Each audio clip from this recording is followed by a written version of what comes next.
എല്ലാവർക്കും നമസ്കാരം. എല്ലാവർക്കും പുതുവത്സരാശംസകൾ. ഇന്ന് ചിങ്ങം 1. ചിങ്ങം പറഞ്ഞിട്ടും പുറത്ത് നല്ല കോരിച്ചൊരിയുന്ന മഴയാണ്. ശ്രേയാൻ സ്വധർമ്മോ വിഗുണം പരധർമ്മ സുനിഷ്ഠിത സ്വധർമ്മേ നിധനം ശ്രേയ പരധർമ്മോ ഭയാവഹ.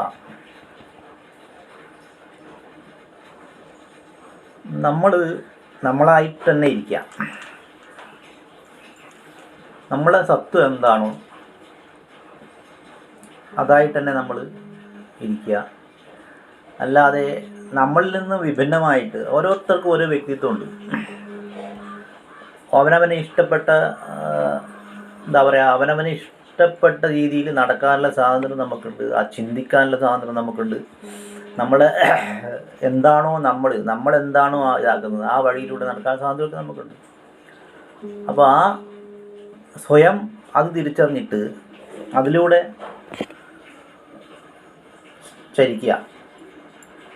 അല്ലാതെ ഇപ്പം നമ്മളിപ്പോൾ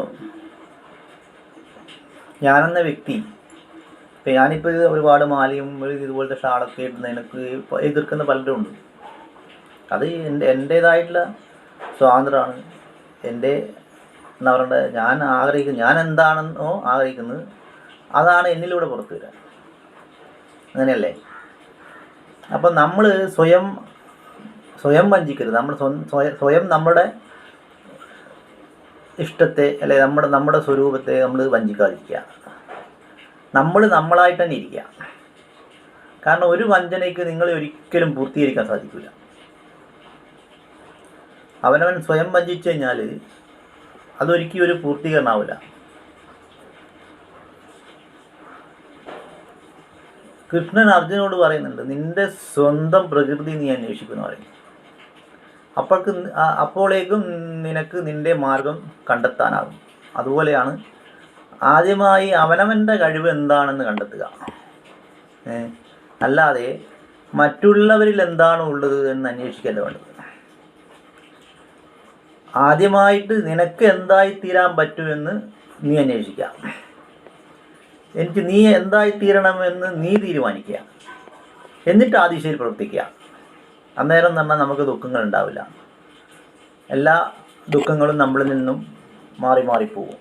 ഒരു ദിവസം നിങ്ങൾ എന്താണോ ഉദ്ദേശിച്ചത് ആ ലക്ഷ്യത്തിലേക്ക് പൂർണ്ണമായും പൂർത്തീകരിക്കാനുള്ള ഒരു കഴിവ് നിങ്ങൾക്കുണ്ടാവുകയും ചെയ്യും.